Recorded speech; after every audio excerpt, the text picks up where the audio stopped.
ಬಸವನಗುಡಿ ಆಗಿರುವಂತಹ ಈ ದೇವಸ್ಥಾನದ ಪತ್ರಿಕಾಗೊಂಡಿದ್ದು ಈ ಕಾರ್ಯಕ್ರಮಕ್ಕೆ ಮಾನ್ಯ ಐಲಿಪಿ ಸರ್ ಅವರು ಬಂದಿರುತ್ತಾರೆ. ಅವರಿಗೆ ಅದೇ ರೀತಿ ಮಾನ್ಯ ಹಾಗೂ ಸ್ವತಂತ್ರ ಮಿತ್ರರು ಹಾಗೂ ಬಸವನಗುಡಿ ಗ್ರಾಮದ ಬಂದಿದ್ದರೆ ತಮಗೆಲ್ಲರಿಗೂ ತುಂಬ ಸ್ವಾಗತ. ಈಗ ಈ ಪತ್ರಿಕಾಗೋಷ್ಠಿಯನ್ನು ನಡೆಸಿಕೊಡಬೇಕಂತೇಳಿ ಮಾನ್ಯ ಎಲ್ಲರಿಗೂ ನಮಸ್ಕಾರ. ಇವತ್ತು ಬಿಜಾಪುರ ಪೊಲೀಸರು SP ರವರ ನೇತೃತ್ವದಲ್ಲಿ ಆದಂತ ಒಂದು ಪ್ರಮುಖ ಡಿಟೆಕ್ಷನ್ ಬಗ್ಗೆ ಈ ಮಾಹಿತಿ ನೀಡಕ್ಕೆ ಒಂದು ಪತ್ರಿಕಾಗೋಷ್ಠಿ ಮಾಡ್ತಾ ಇದ್ದೀವಿ. ಎಲ್ಲರಿಗೂ ಗೊತ್ತಿರೋ ಹಾಗೆ 5ನೇ ಜುಲೈ 5/7/2026 ಬಿಜಾಪುರ ಜಿಲ್ಲೆ ಮುದ್ದೇಬಿಹಾಳ್ ಸ್ಟೇಷನ್ ವ್ಯಾಪ್ತಿಯಲ್ಲಿರುವಂತಹ ಬಸರಕೋಡ್ ಗ್ರಾಮದಲ್ಲಿ ಶ್ರೀ ಪವಾಡ ಬಸವೇಶ್ವರ ದೇವಸ್ಥಾನದಲ್ಲಿ ಪ್ರಕರಣ ಆಗುತ್ತೆ. ಈ ಘಟನೆಯಲ್ಲಿ ಕೆಲವು ಆರೋಪಿತರು ಮಧ್ಯರಾತ್ರಿ ವೇಳೆಯಲ್ಲಿ ದೇವಸ್ಥಾನಕ್ಕೆ ಪ್ರವೇಶ ಮಾಡಿ ದೇವಸ್ಥಾನದ ಗರ್ಭಗುಡಿ ಹೊರಗಡೆ ಹೋಗ್ಬಿಟ್ಟು ಅಲ್ಲಿದ್ದಂತ ಶ್ರೀ ಪವಾಡ ಬಸವೇಶ್ವರ ಅವರ ಬೆಳ್ಳಿಯ ಮೂರ್ತಿಯನ್ನ ಕಳ್ತನ ಮಾಡ್ಕೊಂಡು ಹೋಗಿರ್ತಾರೆ. ಈ ಮೂರ್ತಿ ಸುಮಾರು 32 kg ತೂಕದಿರುತ್ತೆ. ಇದು ಮೌಲ್ಯ ಸುಮಾರು 52 ಲಕ್ಷ ಆಗಿದೆ. ಇಷ್ಟು ಬೆಲೆ ಬಾಳುವ ಒಂದು ಕಳ್ತನ ಪ್ರಕರಣ ವರದಿಯಾಗಿತ್ತು. ಅದಲ್ಲದೆ ತಮ್ಮೆಲ್ಲರಿಗೂ ಗೊತ್ತಿರುವ ಹಾಗೆ ಈ ಒಂದು ದೇವಸ್ಥಾನ ಬಹಳ ಪ್ರಸಿದ್ಧವಾದಂತ ದೇವಸ್ಥಾನ ಮತ್ತೆ ಮಹತ್ವವಾದಂತ ದೇವಸ್ಥಾನ. ಬಸರಕೋಡ್ ಗ್ರಾಮದಲ್ಲಿ ಹಾಗೂ ಸುತ್ತಮುತ್ತ ಗ್ರಾಮದಿಂದ ಸಾವಿರಾರು ಜನ ಭಕ್ತರು ಈ ದೇವಸ್ಥಾನಕ್ಕೆ ಬಂದು ಹೋಗ್ತಿರ್ತಾರೆ.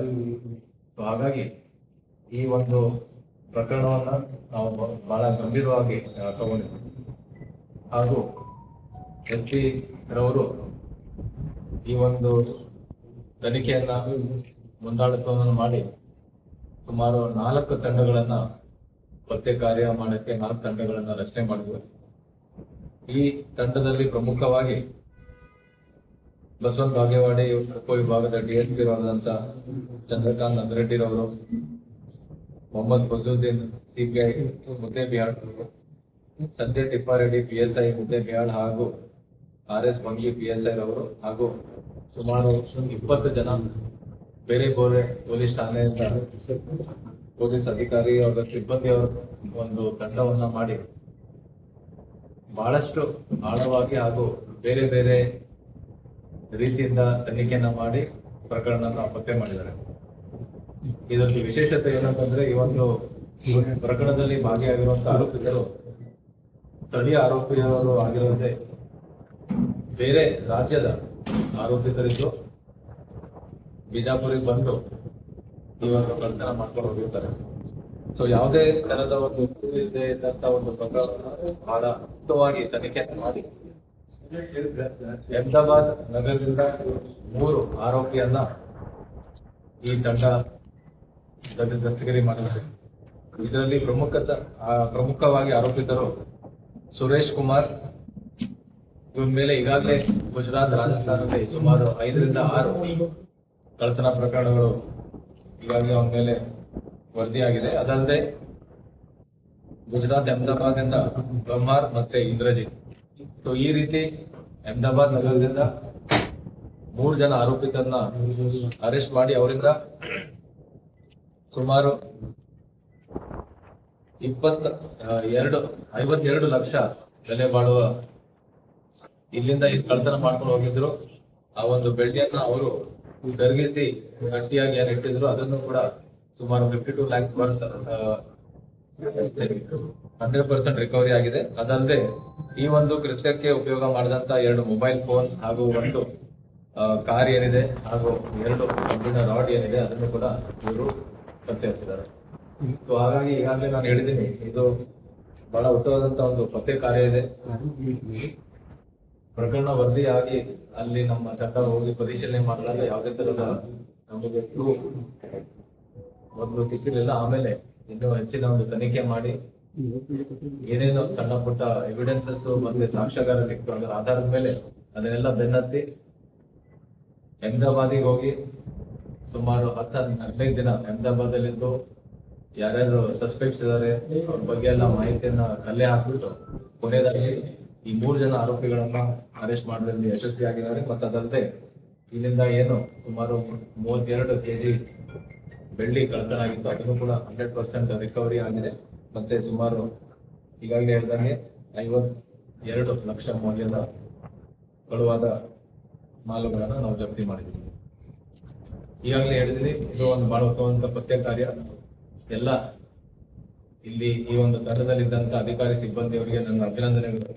ಹಾಗೂ ಈ ಒಂದು ತಂಡವನ್ನ ಮೇಲ್ವಿಚಾರಣೆ ಮಾಡಿ ನಿರಂತರವಾಗಿ ಈ ತನಿಖೆಯನ್ನ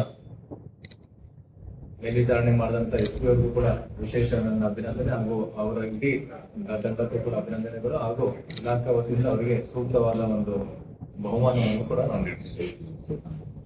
ಅದು ಕಳ್ಳತನ ಬಳಿಕ ಯಾವ ರೀತಿ ಪತ್ತೆ ಕಾರ್ಯಾಚರಣೆ ಯಾವ ತರ ಆಯ್ತು? ಯಾವ ರೀತಿ ಅದು ಬಹಳಷ್ಟು ಡೀಟೇಲ್ ಆಗಿ ಹೇಳಕ್ಕಾಗಲ್ಲ, ಅದನ್ನ SP ಅವರು ತಿಳಿಸ್ತಾರೆ. ತಿಂಗಳಲ್ಲಿನೇ ಒಂದು ಸಾರಿ ಬಂದು ಹೋಗಿರ್ತಾರೆ. ಬಂದು ಹೋಗಿ ದೇವಸ್ಥಾನದ ಒಂದು ಸಂಪೂರ್ಣವಾದಂತ ವಿವರವನ್ನ ಮತ್ತೆ ರೆಕ್ಕಿ ಮಾಡಿರ್ತಾರೆ. ಎಂಟ್ರಿ ಹೇಗಿದೆ, ಎಕ್ಸಿಟ್ ಹೇಗಿದೆ, ಮತ್ತೆ ಮೂರ್ತಿ ಹೇಗಿದೆ, ಯಾವ ರೀತಿ ಇಟ್ಟಿದ್ದಾರೆ. ಸೊ ಇವನ್ನೆಲ್ಲವನ್ನ ಕೂಡ ಅವರು ತಿಳ್ಕೊಂಡು ಹೋಗಿರ್ತಾರೆ. ಮತ್ತೆ ಈ ಆರೋಪಿಗೆ ಚಿತ್ರದುರ್ಗದ್ದು ಲಿಂಕ್ ಇರುತ್ತೆ. ಸೊ ಅವನು ಈ ರಸ್ತೆಯಲ್ಲಿ ಹೋಗಿ ಬಂದು ಮಾಡಿದ್ದು ಇದೆ ಮುಂಚೆನೂ ಕೂಡ. ಸೊ ಈ ಹೈವೇ ಮೇಲೆ ಹೋಗಿ ಬಂದು ಮಾಡಿರೋದ್ರಿಂದ ಈ ದೇವಸ್ಥಾನ ಕಳ್ಳತನ ಮಾಡೋದು ಒಂದು ಹ್ಯಾಬಿಟ್ ಇದೆ. ಯಾಕಂದ್ರೆ ಒಂದು 5-6 ಕೇಸುಗಳು ಈಗಾಗಲೇ ರಾಜಸ್ಥಾನ ಮತ್ತೆ ಗುಜರಾತ್ ಅಲ್ಲಿ ಆಗಿದಾವೆ. ಆ ಹಿನ್ನೆಲೆಯಲ್ಲಿ ಬಸವಕೋಡಿಗೆ ವಿಸಿಟ್ ಕೊಟ್ಟಾಗ ಈ ಟೆಂಪಲ್ ತಾವು ನೋಡಿದ್ರೆ ಆ ಮೂರ್ತಿಯನ್ನ ಜಸ್ಟ್ ಲಿಫ್ಟ್ ಮಾಡಿ ಇಡೋ ರೀತಿ ಇದೆ. ಸೊ ಅಂದ್ರೆ ಇದು ನಾಟ್ ಫಿಕ್ಸ್ ಮಾಡಿಲ್ಲ ಅದನ್ನ.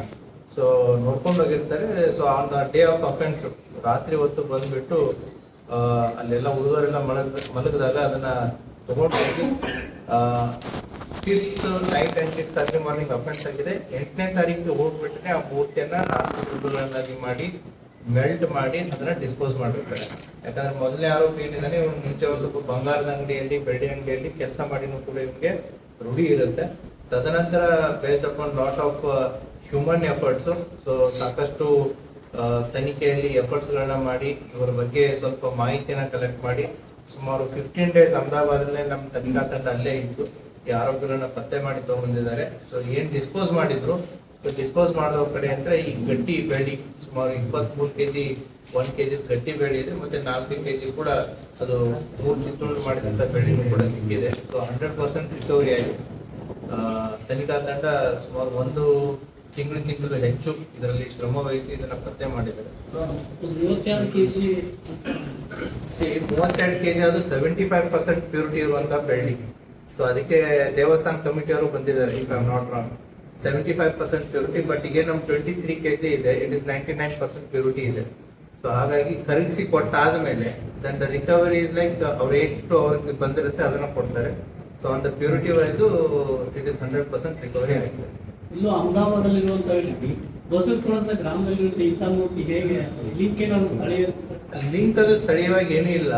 ಅವರು ಚಿತ್ರದುರ್ಗದಲ್ಲಿ ಕೌಟುಂಬಿಕ ಸಂಬಂಧಗಳು ಇರೋದ್ರಿಂದ ಹೋಗಿ ಬರೋದು ಅವ್ನಿಗೆ ಗೊತ್ತಿದೆ, ಈ ರಸ್ತೆ ಗೊತ್ತಿದೆ. ಬಟ್ ಇವರು ಟೆಂಪಲ್ಸ್ ಗಳನ್ನ ಸರ್ಚ್ ಮಾಡಿದ್ದಾರೆ. ಇವರು ಇದೇ ಬಸವಕೋಡೆ ಮಾಡ್ಬೇಕು ಅಂತ ಮಾಡಿದ್ದಲ್ಲ. ಸೊ ಈ ರೀತಿ ಹೈವೇ ಅಕ್ಕಪಕ್ಕ ಇರುವಂತ ವಿಲೇಜಸ್ ಗಳಿಗೆ ಹೋಗ್ಬಿಟ್ಟು ಚೆಕ್ ಮಾಡಿದಾಗ ಈ ದೇವಸ್ಥಾನ ಅವರಿಗೆ ಈಸಿ ಟಾರ್ಗೆಟ್ ಆಗಿದೆ. ಊರ್ ಹೊರಗಡೆ ಇದೆ, ವಿಶಾಲವಾಗಿದೆ, ದೊಡ್ಡದಿದೆ. ಮತ್ತೆ ಆ ದೇವಸ್ಥಾನಕ್ಕೆ ಹೋಗಿ ನೋಡಿದಾಗ್ಲೂ ಕೂಡ ಮೂರ್ತಿಯನ್ನ ಲಿಫ್ಟ್ ಮಾಡೋದಕ್ಕೆ ತೆಗೆಯೋದಕ್ಕೆ they have found the opportunity. ಹಾಗಾಗಿ ದೇ ಹ್ಯಾವ್ ಟಾರ್ಗೆಟ್.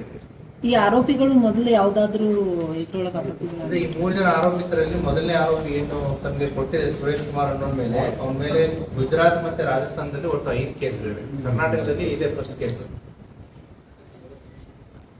ಬಹುಮಾನ ಕೊಡ್ತಿರೋ ಅಥವಾ ಹಿಂದೆ ಯಾವ ರೀತಿ ಬಹುಮಾನ ಕೊಡ್ತೀವಿ ನಿಮ್ಮ ಮುಂದೆನೆ ಕೊಟ್ಬಿಡುತ್ತೆ.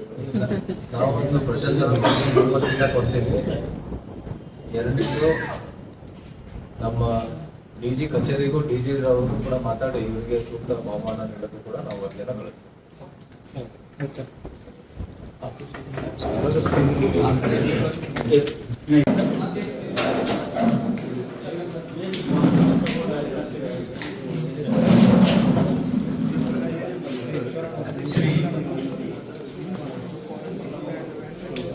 ವಿಎನ್ ಹಾಗಂಗಾಧರ ಭಟ್ CBC 1735 ಮುದ್ದೇಬೇಳೆ ಠಾಣೆ. ಬಸವರಾಜ ಸಜ್ಜಾ ಸಿಪಿಸಿ 1766 ಮುದ್ದೇಬೇಳೆ ಪೊಲೀಸ್ ಠಾಣೆ. ಸಂಗಮೇಶ್ ಚಲವಾದಿ ಸಿಪಿಸಿ 653 ಮುದ್ದೇಬೇಳೆ ಪೊಲೀಸ್ ಠಾಣೆ. ಶ್ರೀ ಬಾಬು ಗುಡಿಮನಿ ಎನ್ಸಿ 1307 ಮುದ್ದೇಬೇಳೆ ಪೊಲೀಸ್ ಠಾಣೆ. ಶ್ರೀ ವಸಂತ ಮ್ಯಾತ್ರಿ ಸಿಪಿಸಿ 686 ತಾಳಿಕೋಟೆ ಪೊಲೀಸ್ ಠಾಣೆ. ಶ್ರೀ ಸಲೀಂ ಹತ್ತರ್ಕಿಯಾಳ್ ಸಿಪಿಸಿ 1714 ತಾಳಿಕೋಟೆ ಪೊಲೀಸ್ ಠಾಣೆ.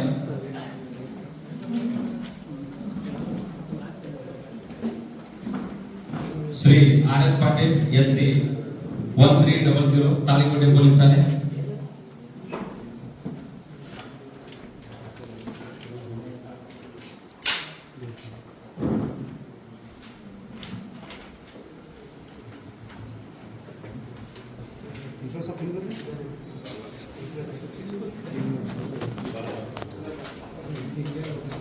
ಶ್ರೀ ಶಶಿಧರ್ ರೆಡ್ಡಿ LC 496 ತಾಳಿಕೋಟೆ ಪೊಲೀಸ್ ಠಾಣೆ.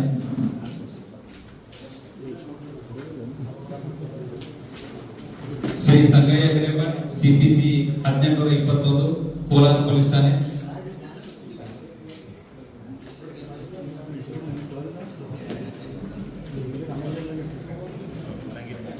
Shri Gundanna GS LC 1361.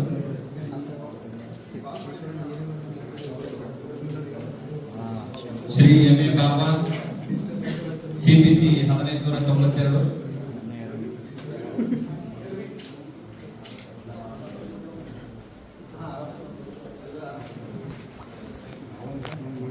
Shri Sanjay Tippareddy PSI ಕಾನೂನು ಸುವ್ಯವಸ್ಥೆ ಮುದ್ದೇಬೇಳೆ ಪೊಲೀಸ್ ಠಾಣೆ.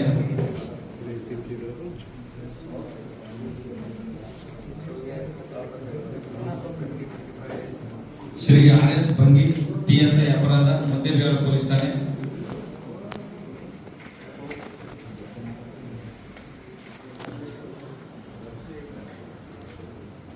ಶ್ರೀ ಮೊಹಮ್ಮದ್ ಫಸೀವುದ್ದೀನ್ CPI ಮುದ್ದೇಬೇಳೆ ವೃತ್ತ.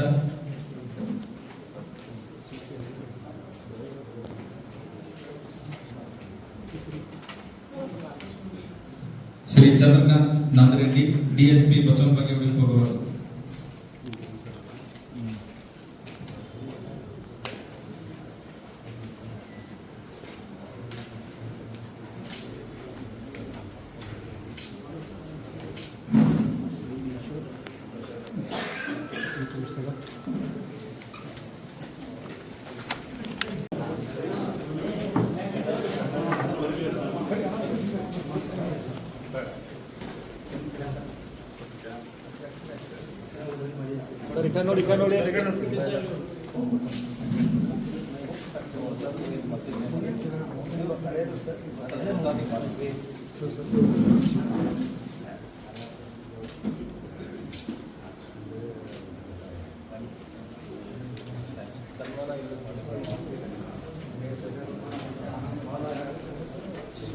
ರೆಡಿ ಮಾಡಿ